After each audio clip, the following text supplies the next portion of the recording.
Assalamualaikum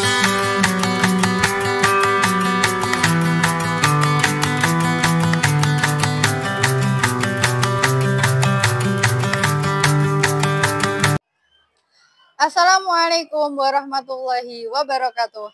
Perkenalkan, nama saya Lu'lu'atul Hamidatin, unit kerja SMP Negeri 1 Kandat. Saya mahasiswa PPG dalam jabatan batch 2 tahun 2025 dengan nomor peserta PPG 3506970011713 di Institut Agama Islam Negeri Kediri. Program Studi Pendidikan Agama Islam. Pada hari ini, Kamis, tanggal 30 Januari tahun 2025, saya akan melaksanakan praktik pembelajaran dengan materi Damaskus Pusat Peradaban Timur Islam dengan menggunakan model pembelajaran TPACK untuk memenuhi uji kinerja praktik pembelajaran. Selamat menyaksikan. Wassalamualaikum warahmatullahi wabarakatuh. Assalamualaikum warahmatullahi wabarakatuh. Waalaikumsalam warahmatullahi wabarakatuh. Selamat pagi anak-anak. Pagi. Bagaimana kabarnya hari ini? Baik. Alhamdulillah. Nah, untuk mengawali pembelajaran hari ini, marilah kita berdoa bersama-sama terlebih dahulu supaya apa yang kita pelajari hari ini dapat bermanfaat bagi kita semua. Nah, untuk ketua kelas, Raka, silakan dipimpin doa. Siap, doa mulai. Bismillahirrahmanirrahim. Raditu billahi rabba wa bil islami dina wa bi Muhammadin nabiyya wa rasulah. Rabbi zidni ilma warzuqni fahma waj'alni minas sholihin. Amin ya rabbal alamin. Nah, selanjutnya saya cek kehadirannya terlebih dahulu ya. Yang saya panggil namanya, silakan menyebutkan perasaannya hari ini gimana. Misalnya, Lulu, senang Bu, baik Bu, ngantuk Bu, dan lain sebagainya. Bisa? Bisa. Oke, Yesi? Senang. Syifa? Ngantuk. Bunga? Evana? Vanessa? Vio? Cio? Anindita? Rido? Pradana? Lapar. Raka? Senang. Wistio? Sangat bersemangat. Oke, karena hari ini ada yang ngantuk, kita bikin terlebih dahulu. Nah, silakan kalian untuk berdiri sesuai dengan barisannya masing-masing. Berdirinya adalah silakan kalian pegang pundak teman kalian yang di depannya masing-masing. Nah, jika saya bilang maju, kalian maju sambil lompat maju. Kalau mundur sambil mundur. Paham? Paham. Maju. Maju. Mundur. Mundur. Maju. Maju. Maju. Mundur. Mundur. Mundur. Mundur. Nah, sekarang kebalikannya. Kalau saya bilang maju, berarti kalian mundur. Kalau saya bilang mundur, berarti maju. Maju. Mundur. Mundur. Maju. Maju. Maju. Mundur. Mundur. Maju. Maju. Mundur. Mundur. Mundur. Maju. Maju. Mundur.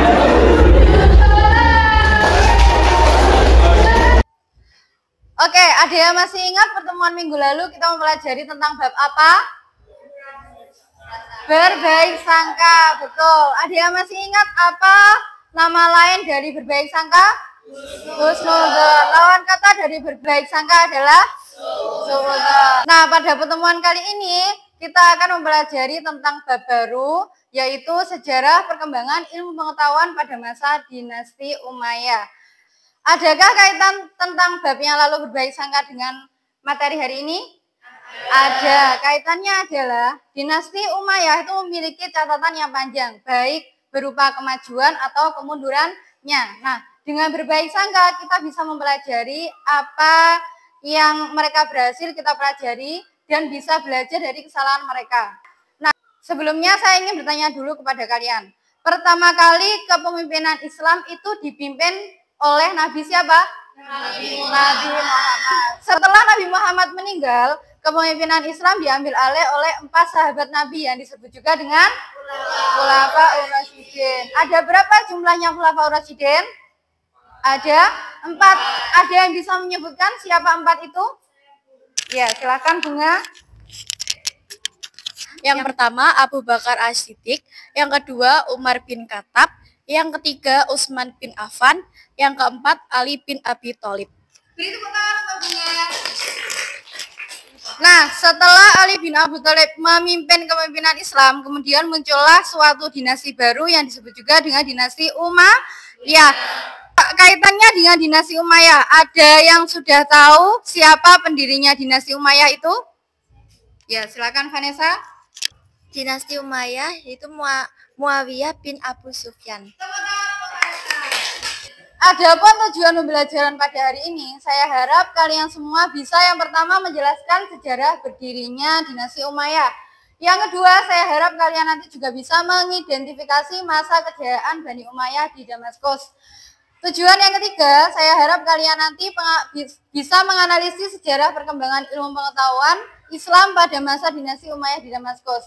Dan yang terakhir, nanti di akhir pelajaran, saya harap kalian semua bisa membuat infografis tentang sejarah perkembangan ilmu pengetahuan Islam pada masa dinasti Umayyah di Damaskus. Alasan kita harus mempelajari sejarah perkembangan ilmu pengetahuan dinasti Umayyah adalah yang pertama, dengan mempelajari sejarah dinasti Umayyah, kita dapat meningkatkan keimanan dan juga ketakwaan kita kepada Allah. Yang kedua, dapat mencontoh semangat menuntut ilmu, dicontoh dari beberapa tokoh yang berperan dalam perkembangan dinasti Umayyah. Dan yang terakhir, dapat memberikan kita pelajaran berharga tentang pentingnya kepemimpinan yang adil dan sistem pemerintahan yang baik. Nah, selanjutnya, saya ingin kalian terlebih dahulu untuk mengerjakan asesmen awal pembelajaran yang ada di scan barcode ini. Di dalam scan barcode ini ada Google Form, ada identitasnya, silakan kalian isi namanya siapa, kelas apa, nomor absen berapa. Setelah itu kalian klik selanjutnya, nanti akan ada beberapa soal yang harus kalian jawab. Silahkan dijawab dengan sejujur-jujurnya. Kalau kalian tahu info tersebut, ya dikasih tahu penjelasannya, pengertiannya apa. Kalau tidak tahu, tidak usah diisi, tidak apa-apa. Bisa?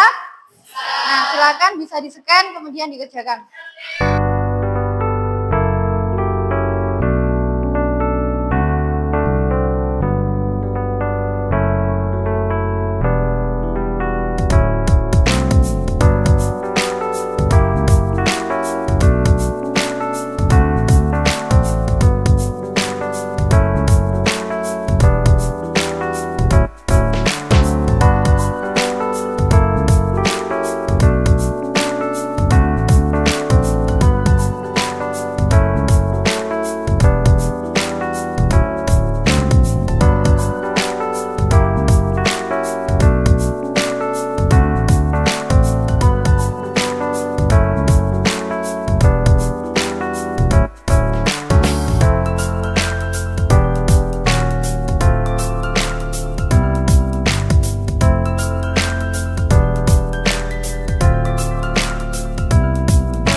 kalian mengerjakan Google Form tadi, ternyata saya lihat masih banyak yang belum mengetahui tentang pengertian dinasti Umayyah, faktor tokoh-tokohnya juga masih belum tahu. Tapi tidak apa-apa, hari ini kita akan belajar bersama ya. Sebelum kita melanjutkan pembelajaran dengan menggunakan metode diskusi, saya kasih gambaran terlebih dahulu tentang pengertian dinasti Umayyah, sejarah berdirinya, dan juga tokoh-tokohnya. Yang pertama, berdirinya Daulah Umayyah di Damaskus. Daulah Umayyah di Damaskus itu berdiri selama 90 tahun, mulai dari tahun 661 Masehi sampai 750 Masehi. Pendirinya bernama Muawiyah bin Abu Sofyan. Pusat pemerintahan dinasti Umayyah itu dibagi menjadi dua periode. Yang pertama di Damaskus, yang kedua di Andalusia. Pada pertemuan kali ini kita akan belajar tentang pusat pemerintahan Daulah Umayyah yang ada di Damaskus. Sistem pemerintahan Daulah Umayyah itu menggunakan sistem monarki atau keturunan. Jadi jika ada seorang raja yang meninggal dunia, maka kepemimpinannya digantikan oleh keturunannya, bisa anaknya, bisa cucunya, dan seterusnya. Khalifah Daulah Umayyah di Damaskus atau raja-raja di Daulah Umayyah Damaskus ini bisa dilihat di LCD ada berapa? Ada 14. Masing-masing raja tersebut memiliki jasanya masing-masing. Masa kejayaan Daulah Umayyah di Damaskus itu terjadi pada masa pemerintahan Al-Walid bin Abdul Malik. Ada berapa jasa yang bisa dilakukan oleh Al-Walid bin Abdul Malik? Ada 5, bisa dilihat di LCD. Yang pertama, pada masa pemerintahan Al-Walid bin Abdul Malik, keadaan negara sangat tentram, makmur, dan juga tertib. Yang kedua, perluasan wilayah dari Afrika Utara. Yang ketiga, membangun panti untuk orang-orang cacat. Yang keempat, membangun pabrik-pabrik, gedung pemerintahan, dan juga masjid-masjid yang megah. Dan yang terakhir adalah kemajuan ilmu pengetahuan. Di antaranya ada ilmu kedokteran dan kimia, ilmu bahasa dan sastra, dan yang terakhir adalah ilmu sejarah. Nah, untuk selanjutnya saya ingin kalian mempelajari lebih lanjut tentang materi sejarah perkembangan ilmu pengetahuan dinasti Umayyah. Sebelumnya nanti saya akan bagi kelompok terlebih dahulu. Untuk kelompok 1 sesuai barisannya saja ya. Kelompok 1 ada Vio, Yesi, Cio, dan juga Anindita. Kelompok 2 Siva, Bunga, Evana, Vanessa, dan yang terakhir adalah Rido, Pradana, Wistio, dan juga Raka. Silakan kalian berkumpul dengan kelompoknya masing-masing.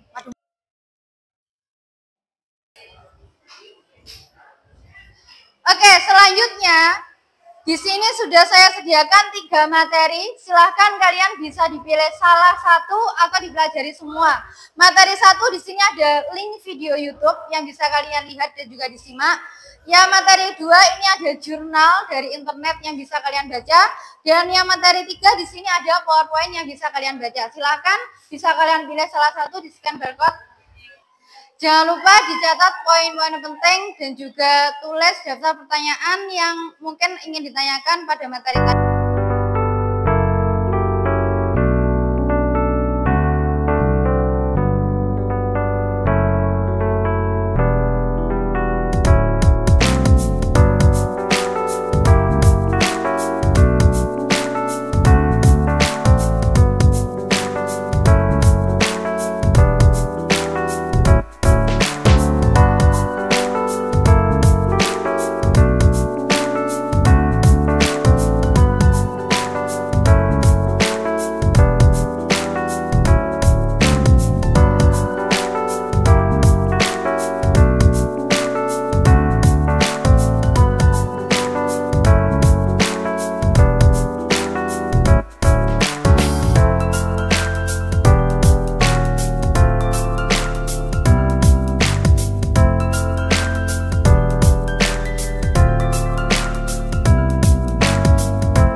Sebelumnya saya ingin bertanya dulu, apakah kalian sudah pernah menggunakan aplikasi Canva?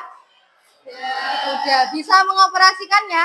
Bisa. Tugasnya adalah kalian nanti harus membuat infografis dengan menggunakan aplikasi Canva. Kelompok 1 membuat infografis tentang perkembangan sejarah ilmu pengetahuan kimia dan juga kedokteran. Kelompok 2 pertumbuhan ilmu pengetahuan dalam bidang bahasa dan sastra. Dan kelompok terakhir adalah perkembangan ilmu pengetahuan dalam bidang sejarah. Bisa? Nah, nanti silahkan untuk hasil infografisnya diupload pada link LKPD yang saya berikan ini ya. Silahkan diskon barcode dan bisa dikerjakan mulai dari sekarang. Jangan lupa untuk hasilnya infografis tadi diupload pada LKPD yang sudah saya berikan tadi linknya. Ada kesulitan? Tidak. Jangan lupa disiapkan siapa yang nanti membuka, siapa yang nanti menutup, siapa nanti yang mempresentasikan hasil diskusinya. Ada kesulitan? Tidak.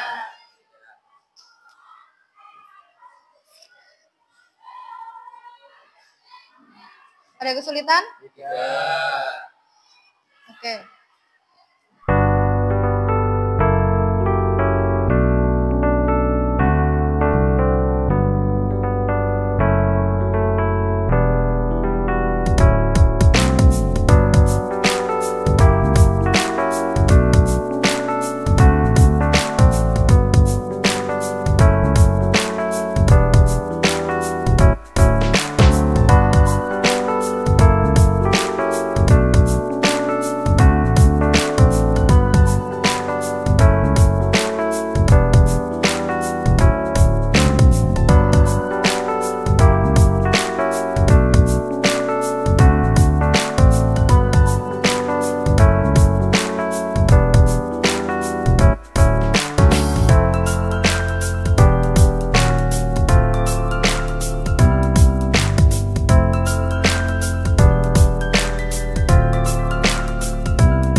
Nah, kegiatan kita selanjutnya setelah kalian berdiskusi adalah mempresentasikan hasil diskusinya ke depan. Silakan untuk kelompok 1 bisa maju ke depan. Assalamualaikum warahmatullahi wabarakatuh. Waalaikumsalam warahmatullahi wabarakatuh. Perkenalkan kami dari kelompok 1. Di sini kami akan mempresentasikan hasil diskusi dari kelompok kami. Teman-teman, ini hasil infografis dari kelompok kami tentang pertumbuhan ilmu kimia dan kedokteran. Pertama, tokoh yang terkenal adalah Abu Al-Qasim Abbas bin Farnas, mengembangkan ilmu kimia murni dan terapan ilmu kimia. Murni maupun terapan adalah dasar bagi ilmu farmasi yang erat kaitannya dengan ilmu kedokteran. Yang kedua, tokoh yang terkenal adalah Abu Qasim Al-Zahrawi. Ia dikenal sebagai ahli bedah perintis ilmu penyakit telinga dan pelapor ilmu penyakit kulit. Sekian presentasi dari kelompok kami. Wassalamualaikum warahmatullahi wabarakatuh.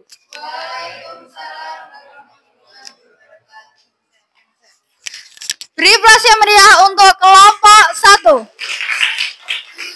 Nah, dari hasil presentasi dari kelompok 1 mungkin ada yang ingin memberikan tanggapannya? Silakan Ridho.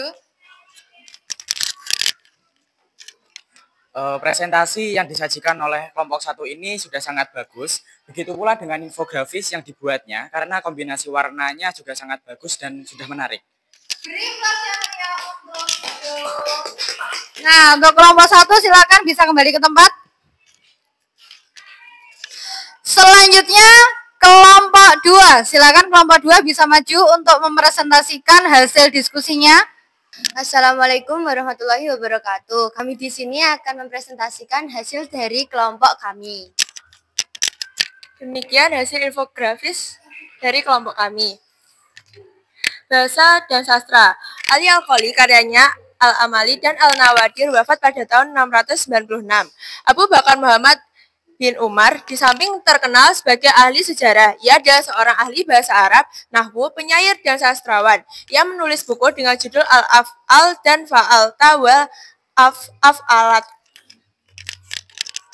Abu Amr Ahmad Ibnu Muhammad Robih karyanya prosa diberi nama Al-Ahad dan Al-Farid. Ia meninggal tahun 940 Masehi. Abu Amir Abdullah Ibn Syuhaid lahir di Cordoba pada tahun 382 Hijriah atau 992 Masehi dan wafat pada tahun 1035 Masehi. Karyanya dalam bentuk prosa adalah Risalah Al-Awabi wal Zawabik, Qasaf al-Dak wa Afalal Syak dan Hanud Atar. Sekian presentasi dari kelompok kami. Mohon maaf jika ada salah kata dan kalimat. Wassalamualaikum warahmatullahi wabarakatuh. Waalaikumsalam warahmatullahi wabarakatuh. Beri aplaus untuk kelompok 2. Nah, dari hasil diskusi kelompok 2 mungkin ada yang ingin menyampaikan tanggapannya? Ya, silakan Raka. Presentasi yang disajikan sudah sangat baik dan jelas, infografis yang dibuat juga sangat bagus dan menarik. Untuk kelompok 2 silakan bisa kembali ke tempat. Nah, selanjutnya untuk presentasi terakhir adalah dari kelompok 3. Silakan untuk kelompok 3 bisa maju ke depan. Assalamualaikum warahmatullahi wabarakatuh. Waalaikumsalam warahmatullahi wabarakatuh. Ya, selamat teman-teman. Ya, di sini kami dari kelompok 3 akan mempresentasikan hasil diskusi kelompok kami mengenai tokoh-tokoh sejarah. Silakan, di sini akan disampaikan oleh rekan saya Pradana. Ini adalah infografis dari kelompok kami tentang tokoh-tokoh sejarah dari dinasti Umayyah seperti antara lain adalah Abu Marwan Abu Ma'bad bin Habib. Salah satu bukunya judul At-Tariq yang meninggal pada tahun 852 Masehi. Yang kedua di sini ada Abu Bakar Muhammad bin Umar, dikenal dengan Ibnu Aushiyah. Karya bukunya berjudul Tariq Iftitah Al-Andalus. Dan yang terakhir tokohnya adalah Hayyan bin Khalaf bin Hayyan. Karyanya Al-Mustabis fi Tariq Rija Al-Andalus dan Al-Matin. Sekian presentasi dari kami. Wassalamualaikum warahmatullahi wabarakatuh. Beri aplaus untuk kelompok 3. Dari presentasi dari kelompok 3 mungkin ada yang ingin memberikan tanggapannya. Vio, silahkan. Tanggapan saya adalah infografis yang dihasilkan sudah sangat bagus. Kombinasi warna yang dipilih juga sangat bagus. Kesesuaian gambar yang dipilih dari infografis tersebut juga sudah sesuai. Untuk kelompok 3 silakan bisa kembali ke tempat. Nah, untuk evaluasi presentasi dari kelompok kalian mulai dari kelompok 1, 2, dan 3 sudah sangat baik sekali. Bahkan infografis yang kalian buat kelihatannya bagusan kalian daripada saya yang buat. Oke, tepuk tangan untuk kita semua. Nah, untuk yang kegiatan penutup setelah ini adalah membuat kesimpulan. Silakan dari kalian mungkin ada yang ingin menyampaikan kesimpulan tentang pembelajaran hari ini. Ya, silakan Syifa. Kesimpulannya adalah dinasti Umayyah di Damaskus berdiri selama 90 tahun. Pendirinya bernama Muawiyah bin Abi Sufyan bin Harb bin Umayyah. Pusat pemerintahan dinasti Umayyah itu ada dua, yaitu Damaskus dan Andalusia. Sistem pemerintahan Daulah Umayyah menggunakan sistem monarki atau kerajaan. Masa kerajaan dinasti Umayyah tercapai pada masa pemerintahan Al-Walid bin Abdul Malik. Di antara ilmu pengetahuan yang berkembang pada masa dinasti Umayyah ini adalah ilmu kimia, kedokteran, sejarah, bahasa, dan sastra. Beri aplaus untuk Syifa. Benar sekali apa yang disampaikan oleh Syifa. Kesimpulannya hari ini adalah yang pertama, pendiri dinasti Umayyah adalah Muawiyah bin Abu Sofyan. Masa kejayaannya diraih pada masa Khalifah Al-Walid bin Abdul Malik. Sedangkan untuk ilmu pengetahuan yang berkembang pada masa dinasti Umayyah itu ada 4. Ilmu kedokteran, kimia, sejarah, bahasa, dan sastra. Nah, selanjutnya untuk refleksi pembelajaran. Mungkin ada yang bisa menyampaikan kesan apa yang dapat kalian tangkap dari pembelajaran hari ini? Ya, silakan Pradana. Saya sangat senang dalam mengikuti pembelajaran hari ini tentang materi sejarah perkembangan ilmu pengetahuan pada masa dinasti Umayyah. Pembelajaran hari ini sangat menyenangkan karena hari ini kita belajar dengan memanfaatkan HP. Selain itu, ini pembelajaran hari ini juga ditugaskan untuk membuat infografis masing-masing kelompok. Hal ini dapat melatih kekreativitasan kita dalam mengoperasikan aplikasi Canva. Beri tepuk tangan untuk Pradana. Nah, untuk kegiatan kita terakhir sebelum saya tutup adalah asesmen akhir pembelajaran. Jadi silakan kalian buka HP-nya. Di situ sudah ada soal yang harus kalian kerjakan. Silakan bisa mulai dikerjakan 15 menit mulai dari sekarang.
Dari hasil asesmen akhir pembelajaran tadi, adakah yang mendapatkan nilai 100? 1, 2, 3, 4, 5, 6. Tepuk tangan untuk yang mendapatkan nilai 100. Nah, yang lain yang nilainya belum maksimal, silakan nanti dipelajari lagi ya tentang perkembangan ilmu pengetahuan pada masa dinasti Umayyah. Nah, untuk materi selanjutnya minggu depan, nanti kita akan mempelajari tentang hikmah apa yang bisa kita ambil dalam mempelajari sejarah pertumbuhan ilmu pengetahuan pada masa dinasti Umayyah. Oke, sekian pembelajaran dari saya. Mungkin ada yang ingin ditanyakan? Tidak. Kalau tidak ada, mari kita berdoa bersama-sama terlebih dahulu supaya apa yang kita dapatkan hari ini bisa berkah. Nah, silakan untuk Raka dipimpin doa. Bismillahirrahmanirrahim. Wal asri innal insana lafi khusrin illal ladzina amanu wa amilus solihati wa tawasaw bil haqqi wa tawasaw bis sabr. Rabbana atina fid dunya hasanah wa fil akhirati hasanah wa qina adzabannar. Amin ya rabbal alamin. Sekian dari saya, semoga apa yang kita dapatkan hari ini bisa bermanfaat bagi kita semua. Akhir kata, wassalamualaikum warahmatullahi wabarakatuh. Waalaikumsalam warahmatullahi wabarakatuh.